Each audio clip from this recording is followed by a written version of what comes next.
Hello student, आपका हमारे YouTube channel पर स्वागत है। दोस्तों, आज हम शिक्षा मनोविज्ञान और शिक्षा शास्त्र यानी एजुकेशन साइकोलॉजी और पेडागोजी के एमसीक्यू क्वेश्चन के माध्यम से सब्जेक्ट को समझने का प्रयास करेंगे और किस तरह के क्वेश्चन नॉर्मली परीक्षा में पूछे जाते हैं उन सभी के बारे में बात करेंगे। देखिए, वे सभी स्टूडेंट जो रीट की तैयारी कर रहे हैं, यूपी टेट या सी टेट की तैयारी कर रहे हैं, या RPSC first grade second grade की तैयारी कर रहे हैं, या एनबीएस केवीएस, यानी जहाँ पर एजुकेशनल साइकोलॉजी जिन एग्जाम में पेडागोजी और एजुकेशन साइकोलॉजी जिन एग्जामों में आती है उन सभी एग्जाम के लिए आज की ये क्लास इंपॉर्टेंट है। तो आप निश्चिंत होकर इसकी पढ़ाई करें और क्वेश्चनों के माध्यम से हम सॉल्व करने का प्रयास करेंगे और सीखने की कोशिश करेंगे किस तरह से क्वेश्चन पेपर में पूछे जाते हैं। चलिए हम सबसे पहले क्वेश्चन के बारे में बात करते हैं। पहला क्वेश्चन है कि बच्चों के भाषा विकास में किस सिद्धांत का सबसे अधिक योगदान होता है। तो देखिए, भाषा विकास का सबसे ज़्यादा प्रसिद्ध जो सिद्धांत है वह है नोम चॉम्स्की का। किसका है? नोम चॉम्स्की ने भाषा विकास का सबसे प्रसिद्ध सिद्धांत दिया। तो नोम चॉम्स्की का भाषा विकास सिद्धांत सबसे ज़्यादा प्रसिद्ध है। तो स्किनर का व्यवहारवाद भाषा विकास में कोई सहायता नहीं करता। जीन पियाजे का संज्ञानात्मक विकास सिद्धांत ये बच्चों के मानसिक विकास से संबंधित है। चॉम्स्की का इनेटिज्म सिद्धांत, तो देखिए दो क्वेश्चन हमारे क्लियर होते हैं। एक तो होता है कि इनेटिज्म सिद्धांत किसने दिया। ये इनेटिज्म सिद्धांत दिया है नोम चॉम्स्की ने, और भाषा विकास में सबसे ज़्यादा जो योगदान देता है वह चॉम्स्की का ही सिद्धांत देता है। और वाइगोत्स्की का सामाजिक सांस्कृतिक सिद्धांत, तो ये भी क्वेश्चन क्लियर होता है कि भाई वाइगोत्स्की ने बताया कि भाई बच्चा जो है वो समाज में रहकर अधिगम करता है। तो सामाजिक सांस्कृतिक सिद्धांत किसने दिया है? लेव वाइगोत्स्की ने सामाजिक सांस्कृतिक सिद्धांत दिया है और नोम चॉम्स्की ने एनेटिज्म सिद्धांत दिया है। इस क्वेश्चन का आंसर भी क्या है? चॉम्स्की का एनेटिज्म सिद्धांत। चलिए अगले क्वेश्चन के बारे में बात करें। अधिगम की प्रक्रिया में बालक सबसे अधिक कैसे सीखता है। तो देखिए, अगर हम बात करें कि बालक जो है वो सबसे बढ़िया कैसे सीख सकता है, तो शिक्षक ने जो पढ़ाया उसको वह बालक अनुकरण करे। क्या करे? अनुकरण करे। तो यदि बालक किसी भी शिक्षक के द्वारा जो शिक्षा दी गई है उस शिक्षा का यदि बच्चा अनुकरण करता है तो उसके माध्यम से बच्चा जो है बहुत बढ़िया सीखता है। तो अनुकरण द्वारा बालक सबसे अच्छा सीखता है। तो इसका राइट आंसर क्या हो जाएगा? ए। प्रेक्षण द्वारा सीखता है, लेकिन सबसे अच्छे की बात की जाए तो अनुकरण। अभ्यास द्वारा भी सीखता है, अनुदेशन द्वारा सीखता है, सीखता तो सभी से है, लेकिन अगर हम बात करें सबसे ज्यादा कैसे सीखता है तो अनुकरण द्वारा सबसे ज्यादा सीखता है। अगले क्वेश्चन के बारे में बात करें। किस मनोवैज्ञानिक ने प्रयत्न और त्रुटि का सिद्धांत दिया है, यानी प्रयास एवं त्रुटि का सिद्धांत किसने दिया था? तो 1913 में थॉर्नडाइक ने इस सिद्धांत को दिया, प्रयास एवं त्रुटि का सिद्धांत दिया।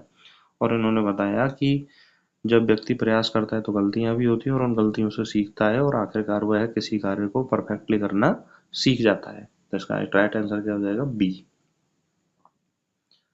अगले क्वेश्चन के बारे में बात करें। किस सिद्धांत के अनुसार बालक का मानसिक विकास 4 चरणों में होता है। तो देखिए, अगर बात करें मानसिक विकास की बात करें तो मानसिक विकास के 4 चरण जीन पियाजे ने बताए, और जीन पियाजे ने संज्ञानात्मक सिद्धांत में बताया कि मानसिक विकास 4 चरणों में होता है। एस, पी, सी और एफ, इस तरह से आप याद रखेंगे। एस मतलब सेंसरी मोटर स्टेज, और प्री मतलब प्री ऑपरेशनल स्टेज, और सी कॉन्क्रीट स्टेज, और एफ फॉर्मल स्टेज। तो 4 चरणों के बारे में किसने बताया था? जीन पियाजे ने बताया है। तो पियाजे का संज्ञानात्मक विकास सिद्धांत इसका राइट आंसर है। अब देखिए, यहाँ पर एक क्वेश्चन भी और हम क्लियर कर सकते हैं। जैसे अल्बर्ट बांडुरा ने सामाजिक अधिगम सिद्धांत दिया, कोहलबर्ग ने नैतिक विकास सिद्धांत दिया, और वाइगोत्स्की ने सांस्कृतिक विकास सिद्धांत दिया। अगर पेपर में क्वेश्चन पूछा जाए कि सामाजिक सांस्कृतिक विकास सिद्धांत या सांस्कृतिक विकास सिद्धांत, तो उसका आंसर क्या होगा? लेव वाइगोत्स्की। नैतिक विकास सिद्धांत किसने दिया? कोहलबर्ग ने दिया। और सामाजिक अधिगम सिद्धांत किसने दिया? सामाजिक अधिगम सिद्धांत किसने दिया? तो वह दिया अल्बर्ट बांडुरा ने। और संज्ञानात्मक विकास सिद्धांत किसने दिया? जीन पियाजे ने। तो ये देखिए 4 क्वेश्चन और भी क्लियर होते हैं। और अगर हम बात करें जीन पियाजे ने कितनी स्टेज बताई है? 4 स्टेज बताई है। एस, पी, सी, एफ के माध्यम से उसको याद रख सकते हैं। अगले क्वेश्चन के बारे में बात करें, शिक्षण की प्रभावशीलता को बढ़ाने के लिए कौन सा सिद्धांत सबसे ज़्यादा अधिक उपयुक्त है? तो देखिए, अगर हमें शिक्षण की प्रभावशीलता बढ़ाना है तो पढ़ाते समय यदि बच्चे को पुनर्बलन दिया जाए, क्या दिया जाए? पढ़ाते समय बच्चे को पुनर्बलन दिया जाए तो पुनर्बलन के माध्यम से बच्चा बहुत बढ़िया सीखता है। तो इसका राइट आंसर क्या हो जाएगा? ए, पुनर्बलन का सिद्धांत। नेक्स्ट क्वेश्चन के बारे में बात करें, कौन से अधिगम सिद्धांत के अनुसार सीखना व्यक्तिगत प्रयास और अनुभव से होता है? तो देखिए, व्यक्तिगत प्रयास और अनुभव, प्रयास और त्रुटि का जो सिद्धांत है वो किसने दिया है? थॉर्नडाइक ने दिया है। यानी इसके बारे में किसने बताया था? थॉर्नडाइक ने दिया है। थॉर्नडाइक ने बताया, और थॉर्नडाइक का सिद्धांत क्या? प्रयास एवं त्रुटि का सिद्धांत। तो ये आपका हो जाएगा डी। संज्ञानात्मक विकास सिद्धांत किसने दिया है? जीन पियाजे ने। सामाजिक अधिगम सिद्धांत किसने दिया है? अभी अभी बता रहे थे, अल्बर्ट बांडुरा ने सामाजिक अधिगम सिद्धांत दिया है। नेक्स्ट क्वेश्चन के बारे में बात करें तो विकास निरंतर और क्रमिक प्रक्रिया है, यह किस सिद्धांत से संबंधित है? अब जो निरंतर और क्रमिक का मतलब होगा कि जैव विकास सिद्धांत। क्या होगा? जैव विकास सिद्धांत। इसका राइट आंसर क्या हो जाएगा? ए। ये मोस्ट इंपॉर्टेंट क्वेश्चन है, कंफ्यूजन में आ जाओगे आप कि आप कहोगे सामाजिक विकास सिद्धांत नहीं। ये सामाजिक विकास सिद्धांत कहता है कि विकास जो है समाज में होकर रहता है, ऐसा नहीं है, वो तो क्रमिक और निरंतर होता रहता है। संज्ञानात्मक विकास सिद्धांत, व्यवहारवादी सिद्धांत, तो इसका कोई आंसर नहीं है। जैविक विकास सिद्धांत इसका राइट आंसर होगा। नेक्स्ट है, स्किनर का ऑपरेंट कंडीशनिंग सिद्धांत किस प्रकार के व्यवहार से संबंधित है? तो स्किनर ने ऑपरेंट कंडीशनिंग सिद्धांत में जो सक्रिय अधिगम सिद्धांत था उसमें ये बताया था कि भाई यदि कोई व्यक्ति सक्रिय रूप से ही अधिगम कर सकता है, तो यदि अगर अच्छा अधिगम करना है तो किसी भी बालक को क्लास में क्या रहना पड़ेगा? एक्टिव रहना पड़ेगा। और एक्टिव रहने के लिए उसकी पढ़ने की इच्छा का होना बहुत जरूरी है। तो इसका मतलब ये होगा कि ऐच्छिक व्यवहार से संबंधित है। किससे संबंधित है? ये ऐच्छिक व्यवहार। तो ए है अनैच्छिक व्यवहार, ये राइट आंसर नहीं है। बी ऐच्छिक व्यवहार बिल्कुल सही है। नैतिक व्यवहार के बारे में स्किनर बात नहीं करता है, और सहज व्यवहार के बारे में भी स्किनर बात नहीं करता है। उसके बारे में बात कौन करता है? पावलोव बात करते हैं। नैतिक व्यवहार के बारे में बात कौन करता है? कोहलर नैतिक व्यवहार के बारे में बात करता है। तो स्किनर का जो ऑपरेंट कंडीशनिंग सिद्धांत है वो किससे संबंधित है? ऐच्छिक व्यवहार से संबंधित है। अगले क्वेश्चन के बारे में बात करें, प्रकृति से सीखना किस प्रकार के अधिगम को बताता है? तो यदि प्रकृति से सीखना है तो कोई टाइम टू टाइम क्लास तो लगनी नहीं है, तो यह स्वयं ही होता है, यानी कि स्वयं ही सीखता है। कोई भी व्यक्ति जो है वह क्या करता है? स्वयं ही सीखता है। तो इसको हम क्या बोलेंगे? अनौपचारिक। क्या कहेंगे? अनौपचारिक। और औपचारिक अधिगम में तो एक समय, नियम और तरीका होता है, लेकिन अनौपचारिक में ना कोई समय होता है, ना कोई नियम होता, नहीं कोई तरीका होता, फिर भी बच्चा जो है या व्यक्ति जो है वो लगातार सीखता रहता है। तो इसको हम क्या बोलेंगे? औपचारिक अधिगम। संगठित अधिगम इसको नहीं कहा जाएगा, और प्रत्यक्ष अधिगम इसको नहीं कहा जाएगा। इसका राइट आंसर क्या होगा? बी।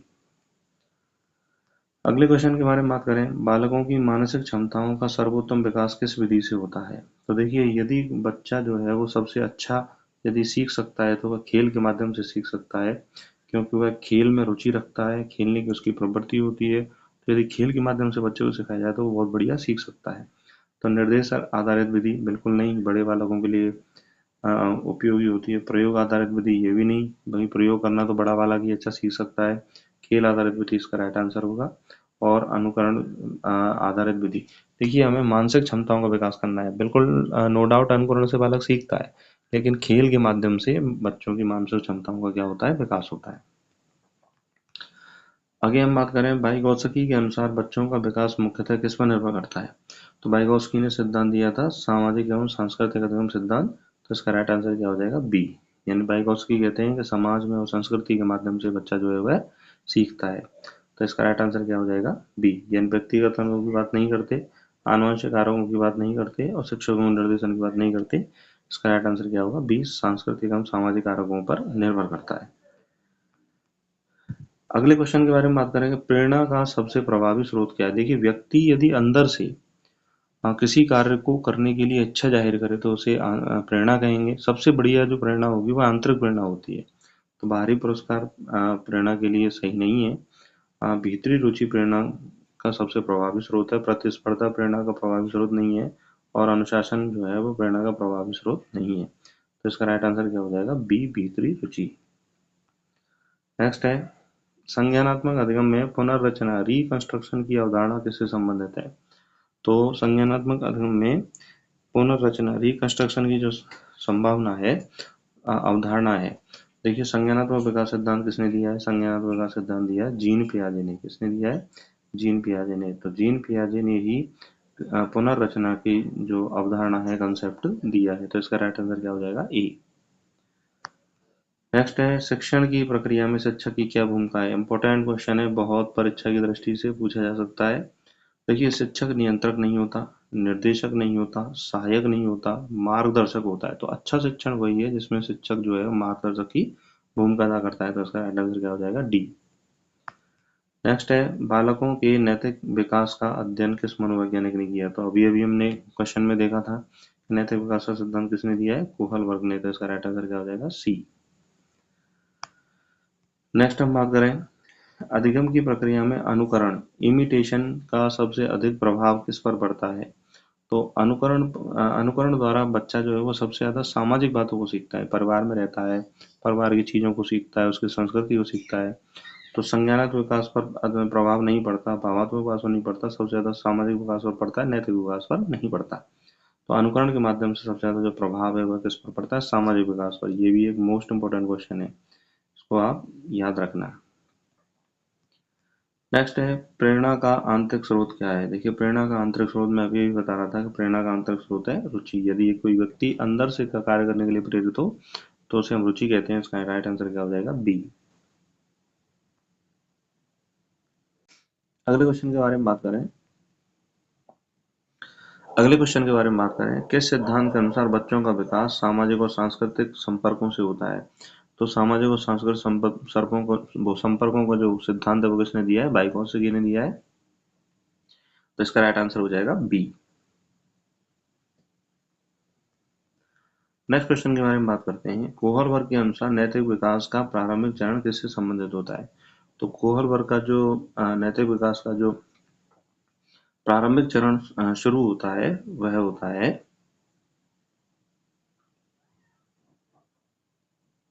कोहलबर्ग का जो प्रारंभिक चरण है वह शुरू होता है सजा और पुरस्कार से। तो इसका राइट आंसर क्या हो जाएगा? सी। आगे हम बात करें आईक्यू की अवधारणा, इंटेलिजेंस कोशेंट की अवधारणा किसने प्रस्तुत की थी? तो देखिए आईक्यू की जो अवधारणा है वो बिने और साइमन ने प्रस्तुत की थी, आईक्यू की अवधारणा। तो ये भी इम्पोर्टेंट है, फैक्ट क्वेश्चन है, पूछा जा सकता है सीधा सीधा है कि भाई आईक्यू की अवधारणा किसने दी, कंसेप्ट किसने दिया? बिने और साइमन ने दिया। तो इस तरह से दोस्तों हमने 20 क्वेश्चन के माध्यम से साइकोलॉजी के रिवीजन करने का प्रयास किया। और देखिए क्वेश्चन के माध्यम से साइकोलॉजी को बहुत अच्छा सीखा जा सकता है। आशा करता हूँ कि आपको ये क्लास अच्छी लगी होगी। आपको ये क्लास कैसी लगी कमेंट करके ज़रूर बताएं। और जो भी स्टूडेंट टीचिंग एग्ज़ाम की तैयारी कर रहे हैं इस चैनल को ज़रूर सब्सक्राइब करें, क्योंकि यह चैनल टीचिंग एग्ज़ाम के लिए ही समर्पित है और आपकी तैयारी में बहुत ज़्यादा सहायक सिद्ध होगा। अपनी तैयारी को करते रहिए, और कोई भी क्वेश्चन है तो कमेंट के माध्यम से आप पूछ सकते हो, और कोई भी बात है तो आप बता सकते हो कि भाई किस तरह से आप अध्ययन करना चाहते हो। तो हम आपकी समस्या का समाधान करने का प्रयास करेंगे, और अपनी तैयारी को स्ट्रॉन्ग करते रहिए। नमस्कार।